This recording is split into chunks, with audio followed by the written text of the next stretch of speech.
Hello fellow YouTubers, and welcome back to the Wind Waker HD. On the last episode, we finished exploring the rest of the Forbidden Woods. After we just got the boomerang, used the boomerang plenty of times to deal with enemies and deal with new puzzles. Got every single chest inside the Forbidden Woods, found every single thing we needed to, including the boss key and the boss door. So, on this episode, we're going to start off by going straight through the door, finding out what this boss does.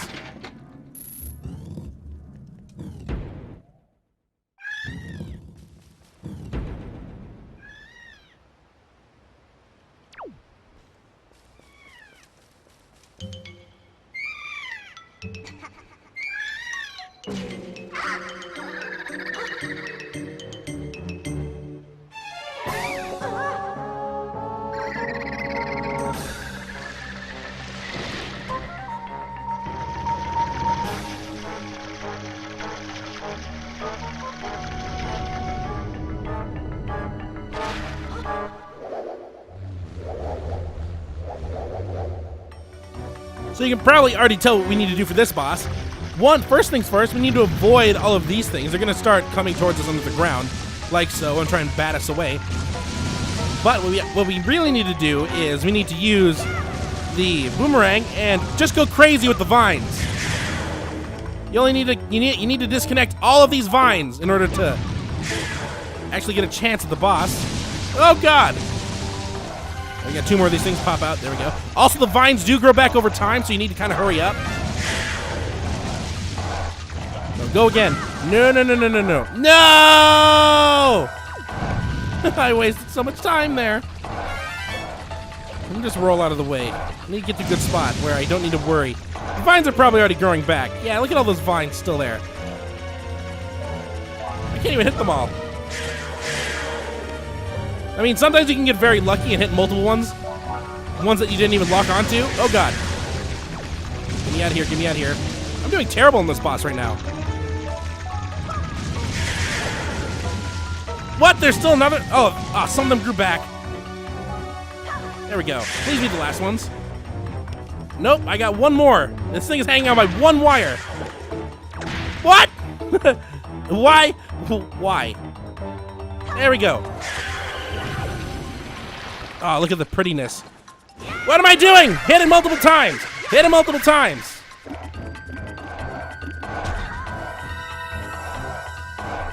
So we finally got a chance to hit the boss, and we failed at it a little bit.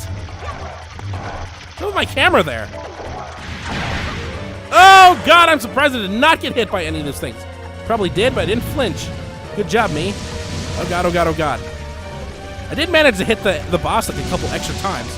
Oh, God. And right now, the motion controls certainly are not helping. Oh, I canceled out.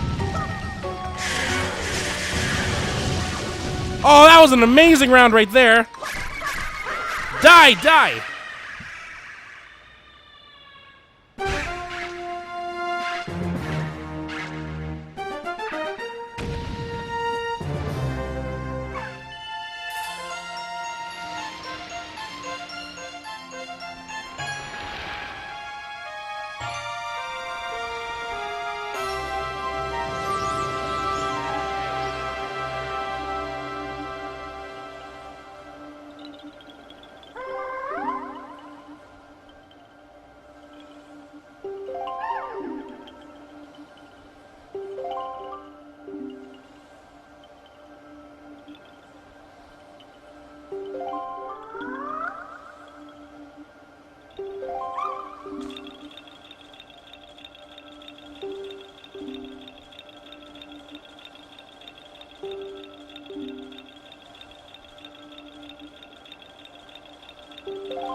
Oh, you better. Also, hard container. That's not what I was going to say. What I was going to mention is that this boss can take a couple rounds in order to do that. You might have noticed that it closed on me and then spat me out and became a new round. If you're very, very lucky, you can sometimes get it down in one round. If you're kind of lucky, you can get it in two. Sometimes it might take more than two. You might have noticed I did a lot of the spin moves like this, because that does way more damage than just simply attacking it like this. So if you're able to master this without having to, you know, spend some time charging it like that, then go ahead and do that a lot on this boss. You might have noticed me doing that a little bit. That's why I was able to get it down in 2, although I think you can get it down in maybe 2 if you're very lucky and just simply mashing the B button at it. But I guess like what happened in the volcano last time, let's just use this, teleport us to a safe place.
Ah, so the ceremony is basically just a giant seeding ceremony so that they can spread trees across the Great Sea, which might be kind of hard to do seeing as how it's the giant Great Sea. A lot more water than there is land. But it's about 9 minutes in. There's 2 things I want to do very quickly before this episode ends. First thing is we're going to quickly head up here because there is something up here that I kind of want to show off. And then next thing we're going to be doing is... well, it's right there. Let's quickly go over here. I mean, we could have just simply went up there, but there's a doorway right here. I think this is what I wanted to do. No, this certainly is not. Actually, it is.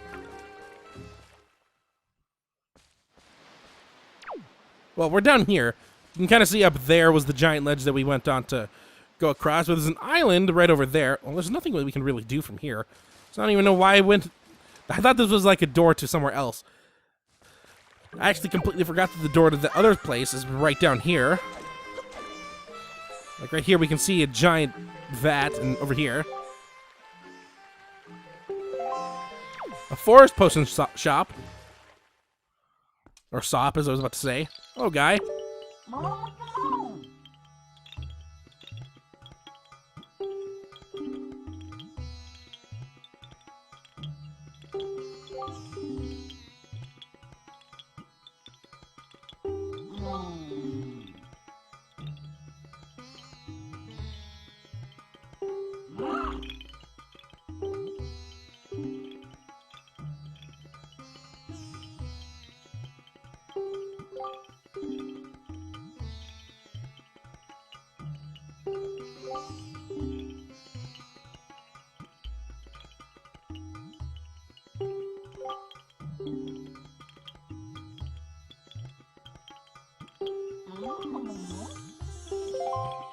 So what he's asking for are those Boko Baba seeds, and what he'll do with them is he'll make potions for us that replenish our magic. We don't need that. I mean, we don't even have a bottle to hold it in. Not to mention, we only have 8 of those seeds, so I don't really necessarily think we can make a potion from it. But that's the first of 2. Let's do the second thing right now. That requires us to go pretty much to the top of the Forest Haven inside area, which we never exactly went to when we went to get the Deku leaf, because there was one more bulb that we could have went inside. Get back up here. And this thing I'm about to show off is the thing that I'm still undecided on about doing, but you'll finally know what I'm talking about. If people have played Wind Waker before, they might know what I'm talking about. If you've never played Wind Waker before, this is going to be brand new to you, just as much as it might be to me if I decide to do it. Although, let me get this straight. It is a lot easier in Wind Waker HD than it is in Wind Waker, by the fact that I've never done it in Wind Waker before. It's also very time-consuming. Luckily, like I said, they made it easier in this game in more than one way. Alright, let's quickly go over here. Please tell me I can grab this. Not even sure if this is the right place to go to. In fact, I'm fairly certain this isn't.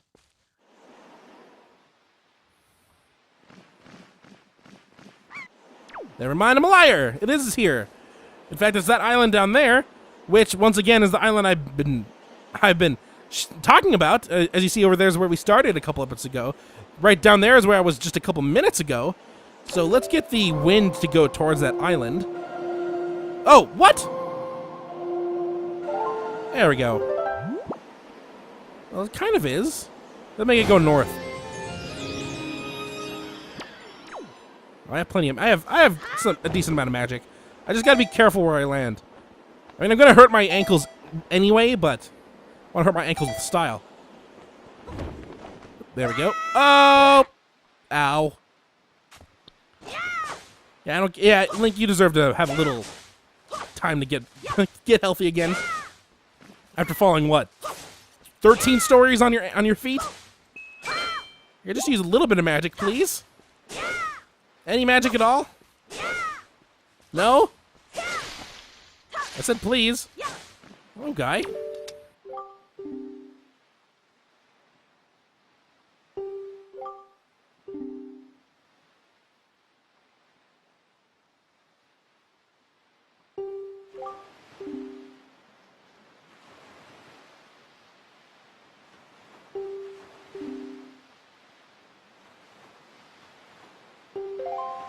Oh, geez, guy, you don't have to be so mean. I mean, he's not really mean, but just going up and assuming that I have a telescope. Luckily for him, I do have a telescope. What he's talking about is that right there. You can see already there is a white diamond up there, which means that we can activate something. Unfortunately for us, our boomerang will not reach that far. But fortunately for us, there's another way that we can activate that thing. And this is the reason why I bought it in the first place, just because I wanted to show it off right here. We can use the Hoi pair. So let's use this. We'll finally be able to show off what it does.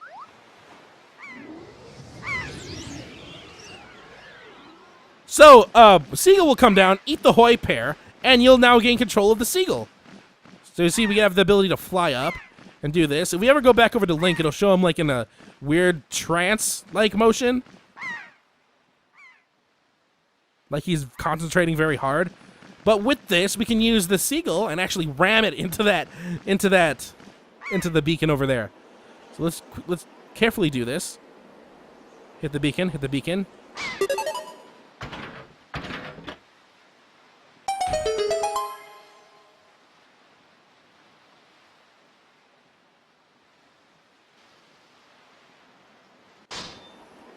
Alright, I think we've done enough with this guy, so let's just send him back on his own.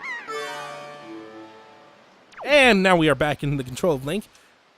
Which one was that seagull? I think the seagull might be one of those two, but it's certainly higher up. But we now open up this thing, which is the, haven't exactly read it, Nintendo Gallery. Membership required to enter. Or you could just use a bird and open up the door. But this area is the Nintendo Gallery, which like I've stated multiple times, is easier in this game than it is in the original. But if we talk to this guy,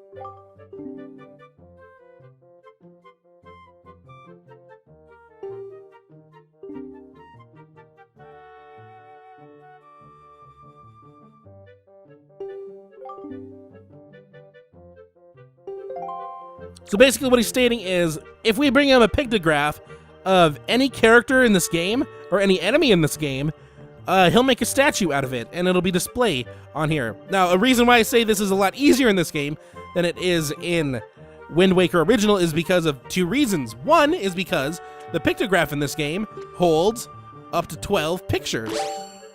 In the original, you only held up to 3. Now, the unfortunate thing is we need to take pictures in color, and the pictograph that we currently have only takes pictures in black and white. So we can't really get any statues made out of this yet. But the second thing that makes this a lot easier is Tingle Bottles. With Tingle Bottles, you can take pictures and send them off the sea so that other people that use Miiverse can pick them up.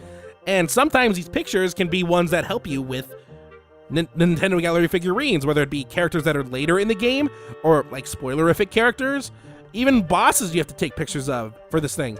For example, if we go inside any of these rooms, which we can't because we don't have any statues, you're going to see a lot of podiums inside these rooms.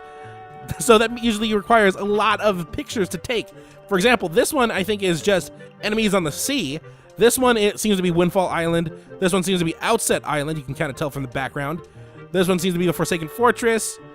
I think Dragon Roost? Oh no, this might be Dragon Roost. I'm not sure what this one is. And this one's Forest Haven, so what would this one be? Just caves in general? Dungeons in general? So, for example, I think this guy would be a picture. Maybe this guy would be a picture. Errol, take a picture of every single person. It has to, be, they have to have a full body shot, them facing you in color, kind of like this, except if he was facing us. So this is what we'd have to do with every single character. Now, like I said, this is very, very time-consuming, and I've never done it before. But I am 50-50 on whether or not I really want to do it, just because it's something new to do. It's a little challenging, and it will extend the series a little longer, so I can fully prepare for next season, which I have no ability to record right now whatsoever. I need to get the cash to do so. But this is this. It's something. It's something you can completely avoid altogether. Like, if you never go to this island, you will never know about Nintendo Gallery. And if you never would have activated that thing down there, you'd never know about it at all either. So, I think this is a perfect place to end it off. About 20 minutes, so that's very good. I managed to explain what this is and why I kind of am torn on it, just because it takes a long time, and I've never done it before. But on the next episode of the Wind Waker HD, where is the King of Red Lion's ship? Oh, he's probably right down here. Yeah, he's down there now because we emerged from this area. So, we'll hop back on the King of Red Lions, find out the next area we have to go to, and go to it. So, until next time, hopefully you enjoy.